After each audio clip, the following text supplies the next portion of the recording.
আসসালামু আলাইকুম guys, welcome to cooking with Yasmin. আজকে আপনাদের সঙ্গে শেয়ার করব সুস্বাদু ও মজাদার ধনেপাতা চিকেন।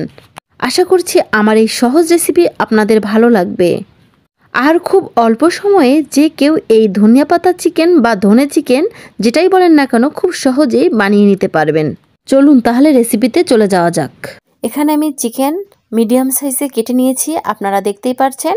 এখন অ্যাড করে দিব হাফ চামচ হলুদের গুঁড়ো, হাফ চামচ মরিচের গুঁড়ো, আর দিয়ে দিব সামান্য একটু লবণ।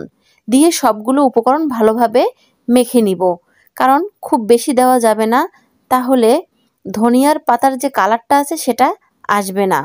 আর এটা রান্নার আগেই মেখে রাখতে হবে। এখন একটা মিক্সারে আমি ধনেপাতা নিয়ে নিচ্ছি, আপনারা দেখতেই পাচ্ছেন। আপনারা কমিয়ে বাড়িয়ে নিতে পারেন। আর এখানে 3-4টা আমি কাঁচামরিচ দিয়ে দিলাম, লেবুর রস দিয়ে দিচ্ছি, আর এখন অ্যাড করে দিব সামান্য একটু বরফের টুকরো। এর ফলে ধনেপাতাটা কালো হয়ে যাবে না। আপনারা দেখতেই পাচ্ছেন ধনেপাতার কালারটা কিন্তু সবুজেই আছে। এখন চুলায় একটি প্যান বসিয়ে তাতে 1 কাপ পেঁয়াজ কুচি দিয়ে দিলাম। পেঁয়াজটা আপনারা দেখতে পাচ্ছেন আমি কুচি কুচি করে কেটে নিয়েছি। এখন অ্যাড করে দিলাম সামান্য একটু লবণ, কারণ লবণ আমি আগেও দিয়েছি মাংসের মধ্যে। এখন আমি চিকেনটা দিয়ে দিলাম। এ পর্যায়ে চুলার আঁচটা হাই করে চিকেনটা আর পেঁয়াজটা একসঙ্গে ভালোভাবে ভেজে নিব। আপনারা দেখতেই পাচ্ছেন কিছুক্ষণ চিকেনটা ভাজার পরে এর কালারটা যখন একটু চেঞ্জ হয়ে আসবে, তখন এর মধ্যে অ্যাড করে দিব 1 চামচ আদা বাটা, 1 চামচ রসুন বাটা, দিয়ে আবারও ভালোভাবে ভেজে নিব। আপনারা দেখতেই পাচ্ছেন এটা একটু অবশ্যই সময় নিয়ে ভেজে নিতে হবে।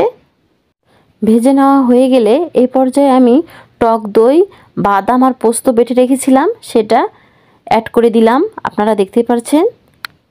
দিয়ে আবারও ভালোভাবে কষিয়ে নিব। এ পর্যায়ে অ্যাড করে দিব হাফ চামচ গরম মশলার গুঁড়ো, হাফ চামচ জিরের গুঁড়ো, দিয়ে আবারও ভালোভাবে কষিয়ে নিব। এটাতে কিন্তু কোনো আমি পানি ইউজ করব না, অলরেডি দেখতে পাচ্ছেন কতটা পানি ছেড়ে দিয়েছে। এখন ঢাকনা দিয়ে দিলাম। 15 মিনিট পর ফিরে আসলাম। দেখতে পাচ্ছেন আমার কিন্তু চিকেনটা প্রায় সিদ্ধ হয়ে গিয়েছে। এ পর্যায়ে আমি অ্যাড করে দিব ধনিয়া পাতার পেস্টটা, দিয়ে দিব চিকেনের মধ্যে। আপনারা দেখতেই পাচ্ছেন কালারটা কত সুন্দর এসেছে। ধনেপাতা পেস্টটা দেওয়ার পরে 5 মিনিট পরে এটা নামিয়ে নিতে হবে। তাই এখন আমি এটা পরিবেশন করে নিব। দেখতে পাচ্ছেন